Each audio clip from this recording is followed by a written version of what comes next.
Assalamualaikum warahmatullahi wabarakatuh. Waalaikumsalam warahmatullahi wabarakatuh. Jam penerbangan telah berakhir. Saatnya jam ke-9 dimulai. Selamat siang teman-teman semua. Siang. Kami dari kelompok benua Australia Pasifik dan Pasifik. akan mempresentasikan hasil diskusi kelompok kami tentang peradaban Islam. Oke, sebelumnya perkenalkan kami beranggotakan ada Afif Musliuddin Asin 1, Atalina Anjani, Dana Rizky, Diva, Lanang, dan saya sendiri Randy Trisdaki.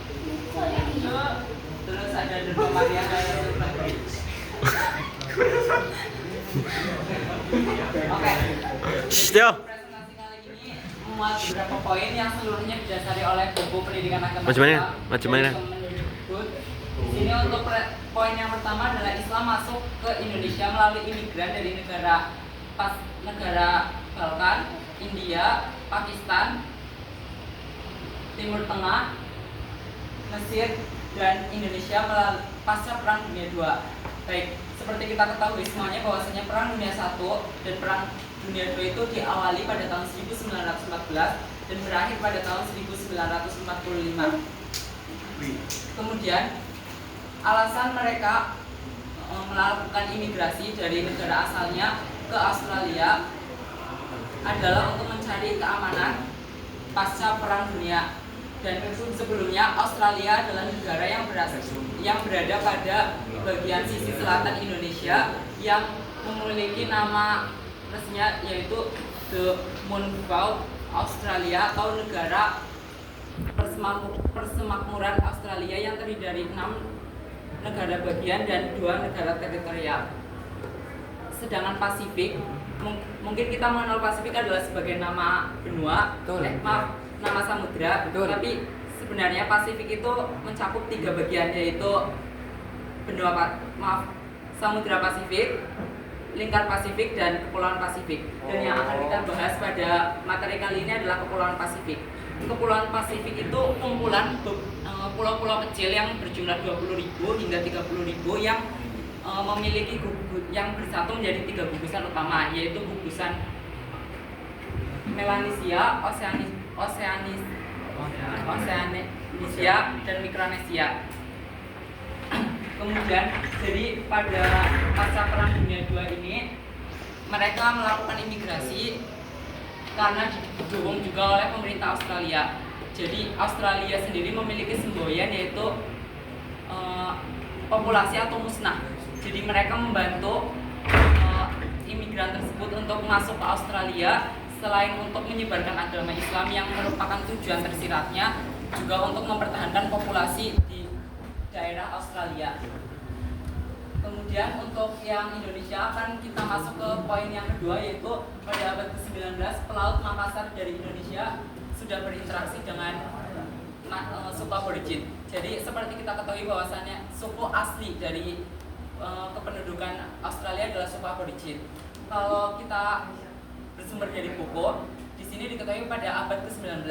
Sedangkan dari jurnal yang saya baca bahwasanya pertama kali suku aborigin berinteraksi dengan masyarakat Makassar itu sekitar abad ke-18, tepatnya pada tahun 1770. Hal ini dibuktikan oleh ditemukannya sebuah gambar lukisan historis yang berada di gua dan yang diindikasikan sebagai bentuk kapal dari pelaut Makassar. Jadi seperti kita ketahui bahwasannya negara Indonesia dan Australia dibatasi oleh perairan yang secara tidak langsung menyatakan bahwasannya memiliki kesamaan dari segi mata pencaharian, yaitu sebagai nelayan, terutama di daerah pesisir. Nah, penemu dari benua Australia yang memiliki nama James Cook ini juga membenarkan hal tersebut dalam bukunya yang menyatakan bahwasanya suku aborigin telah berinteraksi dengan masyarakat Makassar karena alasan mencari sumber daya laut, yaitu yang disebut dengan sea cucumber atau yang kita kenal sebagai teripang. Kemudian untuk poin yang ketiga yaitu umat Islam tersebar di berbagai wilayah Australia. Seperti yang telah disebutkan pada awal tadi bahwasanya Australia adalah kesatuan dari 6 negara bagian dan 2 negara teritorial yang setiap wilayahnya ini juga memiliki masyarakat Islam yang saat ini sudah cukup besar, walaupun sekitar yang menduduki mayoritas agama di Australia itu masih diduduki oleh agama Kristiani. Daerah-daerah yang tersebar umat Islam cukup besar di Australia yaitu seperti Queensland, Amerika Barat, terus ada Sydney, Canberra, dan Queensland. Ya, yang melanjutkan Baik. Mas. selanjutnya yaitu umat Muslim masuk ke benua Australia pada akhir abad ke-20 dengan setelah adanya kebijakan imigrasi multikultural. Imigrasi multikultural yaitu masuknya orang-orang dari berbagai daerah dengan membawa budaya dan adat istiadatnya ke Australia dan menyebarkannya.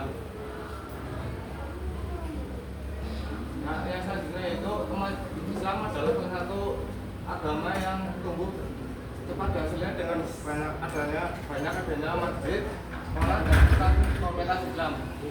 Yang selanjutnya yang keenam, Muslim aktif di bidang pendidikan, bisnis, dan politik dengan beberapa tokoh memegang posisi penting. Yang selanjutnya yaitu nomor 7, Islam kini menjadi agama terbesar ketiga di benua Australia setelah Brisbane dan tidak beragama dengan jumlah populasi sekitar 800.000.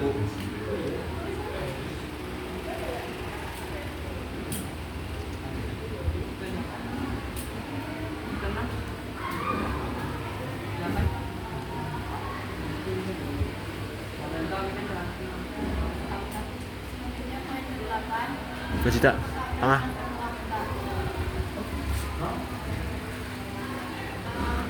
Masyarakat Australia setempat melakukan perkawinan dengan wanita dari Afghanistan dan melahirkan keturunan sehingga jumlah umat Islam di Australia semakin banyak. Kemudian selain itu ada juga Muslim yang dibawa oleh kolonial Belanda dan Inggris untuk bekerja di industri mutiara Australia sehingga penduduk Muslim di Australia semakin banyak. Yang ke-9, peningkatan jumlah umat Muslim di Australia. Australia modern Australia modern adalah kondisi Australia setelah Perang Dunia Kedua, yaitu sekitar tahun 1940 sampai 1971. Pada tahun itu, penduduk Islam di Australia mengalami peningkatan yang besar, yang awalnya hanya 2.300 menjadi yang awalnya 2.700 menjadi 22.300. Peningkatan ini ada karena adanya ledakan ekonomi, yaitu pembukaan lapangan pekerjaan baru, dan itu dimanfaatkan oleh Muslim dari Eropa terutama dari Turki untuk memulai hidup baru di Australia.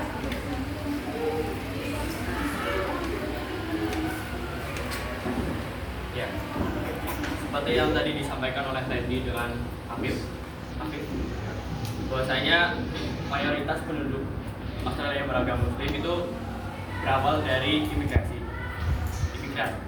Salah satunya adalah yang di atas. Jadi beberapa tokoh ini tuh ada yang memang lahir di Australia dan sebagian besar lahir di luar Australia atau imigran, dan mereka menjadi tokoh-tokoh penting di berbagai bidang. Yang pertama itu ada Sheikh Fahmi Naji Al-Imam. Beliau ini merupakan mufti agung yang ada di Australia. Dia ini yang memutuskan sebuah hukum perkara berdasarkan dengan hukum agama Islam. Jadi beliau ini merupakan imigran dari Lebanon yang lahir pada tahun 1935. Kemudian beliau pindah ke Australia saat umurnya 16 tahun atau pada saat 1951. Dan kemudian beliau ini berintegrasi cepat dengan komunitas Islam yang ada di Australia, dengan kaum muslimin yang ada di Australia, dan kemudian menjadi Mufti Agung pada tahun 2010. Kemudian tokoh yang selanjutnya ada Dr. Ane Ali. Dr. Ane Ali ini punya nama lengkap yaitu Dr. Ane Azza Ali N. Jadi beliau ini merupakan parlemen muslimah pertama yang ada di Australia. Jadi beliau ini aktif di bidang politik, di bidang keislaman, namun juga beliau juga fokus pada bidang pendidikan. Kemudian untuk Dr. Ane Azza Ali ini merupakan imigran dari Alexandria, Mesir. Jadi untuk tokoh yang saja yaitu Ahmed Fahor. Ahmed Fahor ini merupakan CEO Australia Post, dan beliau ini aktif di bidang bisnis dan memiliki gelar magister bisnis. Dan juga beliau ini merupakan imigran dari Lebanon. Kemudian ada Susan Karlan. Susan Karlan itu yang pakai hijab sendiri. Itu Susan Karlan ini asli dari orang Australia, tapi beliau ini pada awalnya tinggal di keluarga yang tidak beragama. Seperti tadi yang disampaikan oleh Mas Habib, bahwasanya Australia ini kan mayoritas Kristen dan juga tidak beragama. Jadi Susan Karlan itu sebelum dia berumur 19 tahun, dia ini tinggal di keluarga yang tidak beragama. Kemudian beliau mencari keberadaan Tuhan. Jadi beliau mencari jati diri, mencari keagamaan, dan akhirnya menelusuri berbagai macam agama, dan akhirnya beliau ini masuk ke dalam Islam. Dan beliau ini aktif di bidang penulis dan juga public speaker. Jadi beliau ini sering menjadi public speaker kaitannya dengan muslimah dan juga feminisme. Kemudian untuk terakhir ada Sheikh Sadi Al Sulaiman. Sheikh Sadi Al Sulaiman ini merupakan imigran dari Palestina. Jadi beliau ini merupakan ketua presiden ANIC atau Australian National Imam Council. Begitu. Jadi beliau ini merupakan tokoh-tokoh ini merupakan tokoh-tokoh yang memiliki posisi penting di berbagai bidang yang ada di Australia.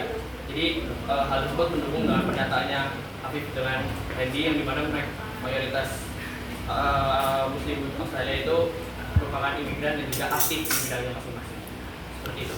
Selanjutnya.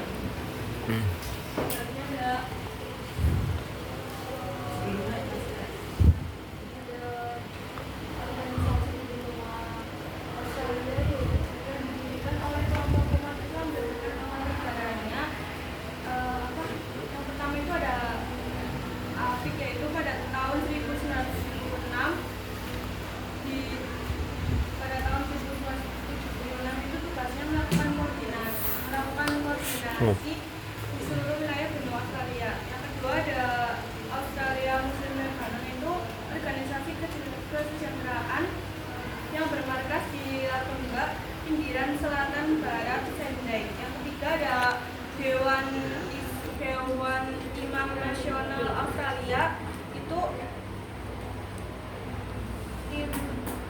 jadi para imam 80 imam itu berkumpul dan membahas krisis yang dikomentar oleh Ted L. Hillary. Yang keempat ada Dewan Tinggi Nasional Australia, itu dibangun pada tahun 2004, yang ada dua kata, yaitu ada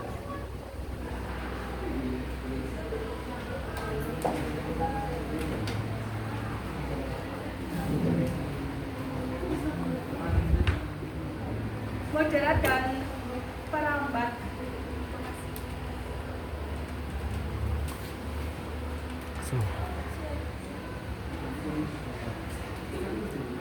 Kemudian ada organisasi yang dibentuk pada tahun 1976, yaitu Australian Federation of Islamic Council atau biasa disebut disebut Afik. Afik ini bertugas untuk melaksanakan koordinasi kegiatan-kegiatan di benua Australia. Afik ini berpusat di Sydney, lebih tepatnya New South Wales, ibu kota atau kota tertua di Australia. Apa saja sih kegiatan yang dilakukan oleh Afik? Yang pertama yaitu pembentukan Islamic Council yang bertugas untuk melaksanakan kegiatan-kegiatan Islam di berbagai negara bagian. Yang kedua yaitu menyelenggarakan pernikahan secara Islami, yaitu seperti di masjid ataupun Islamic Center. Yang ketiga yaitu bekerja sama dengan pemerintahan dalam mengatur hewan kurban yang akan diekspor ke negara-negara Muslim. Yang terakhir yaitu membahas dan menentukan hukum-hukum Islam yang berkaitan dengan kekeluargaan, perceraian, pernikahan, hari besar, dan lain-lain agar diakui oleh negara Australia.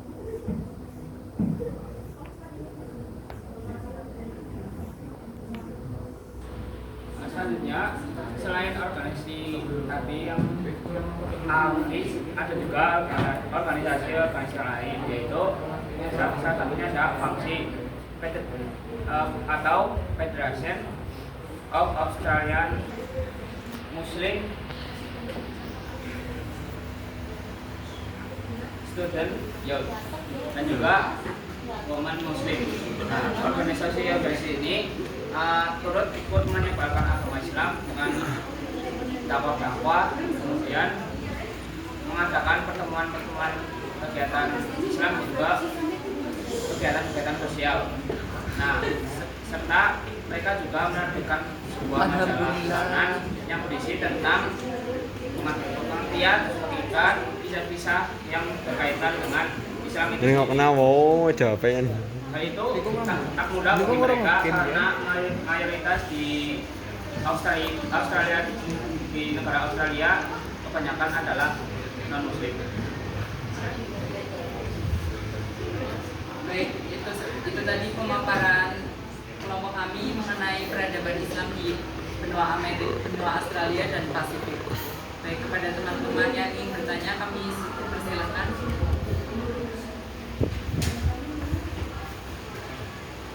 Ayo, bertanya teman-teman. Minimal 2.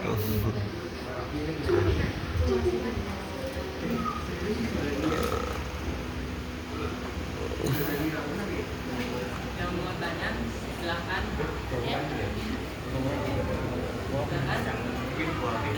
Tangan belah, asal lakan. Put.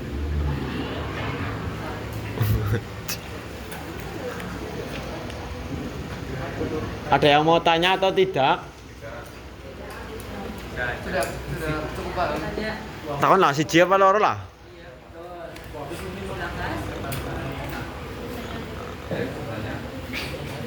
Kok bertanya kok. ChatGPT kok.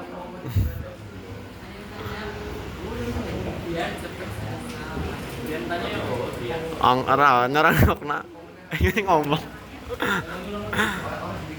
Ini fokus kamera, bro. Mungkin dari kendala atau alurnya yang masih kurang jelas bisa ditanyakan lagi. Sudah jelas. Ya, mungkin bisa diperjelas lagi. Ayo teman. Rizky, mau Dalam? bertanya?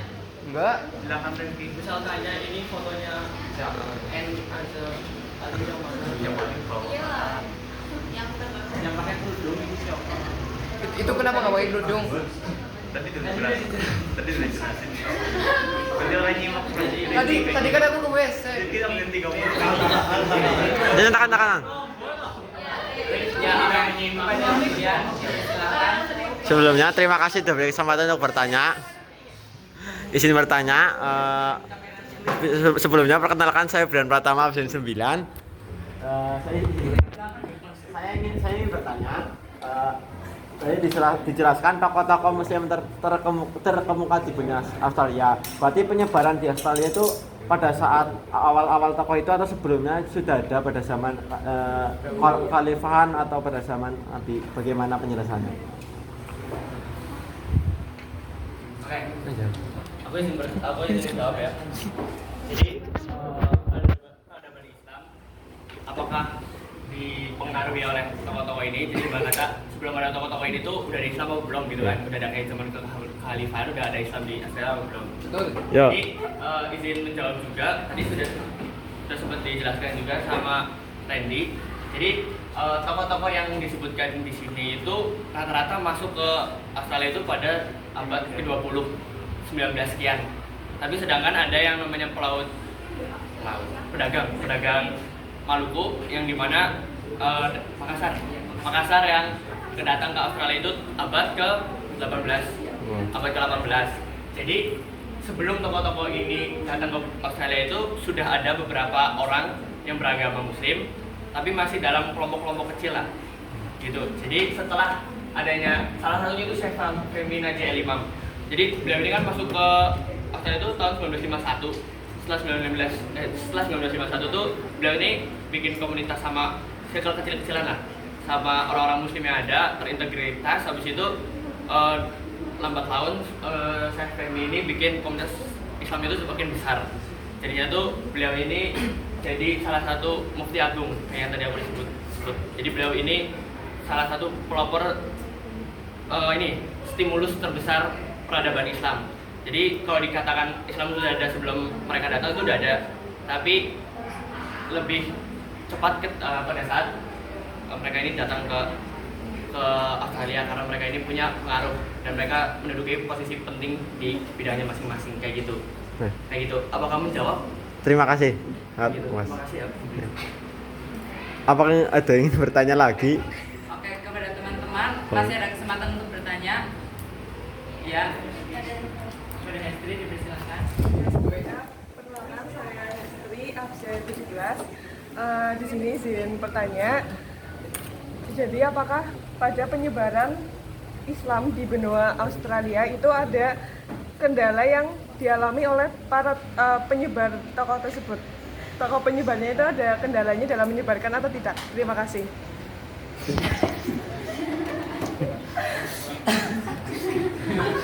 Oke, baik. Terima kasih kepada Hestri. Izinkan kami untuk berdiskusi sebentar.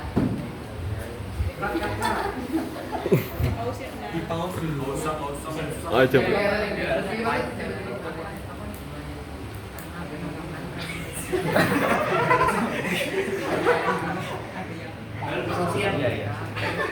Oh, Pak.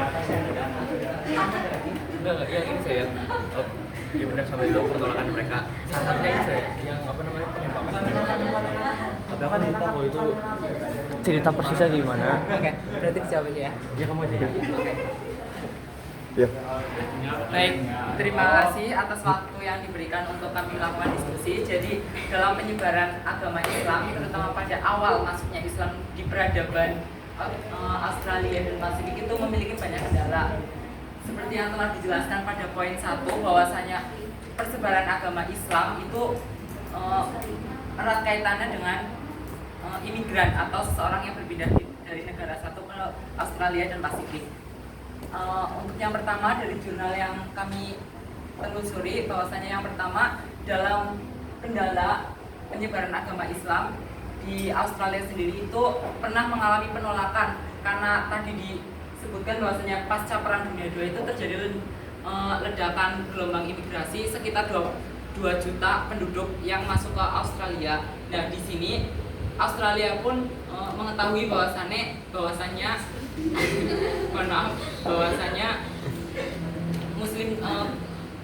kaum muslim di Australia juga mengalami peningkatan sampai pada akhirnya di tahun sekitar 1901 Amerika 1971 Amerika menandatangani dan mengesahkan suatu peraturan yang disebut dengan The White Australia Policy.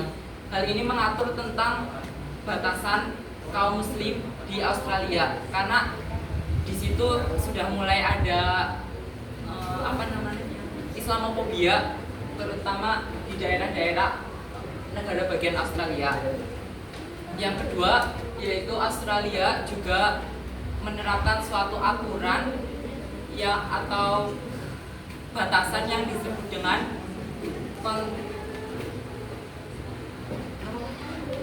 projektif dan konservatif terhadap umat muslim. Jadi mereka diberlakukan liberalisme di negara Australia dalam melakukan kegiatan.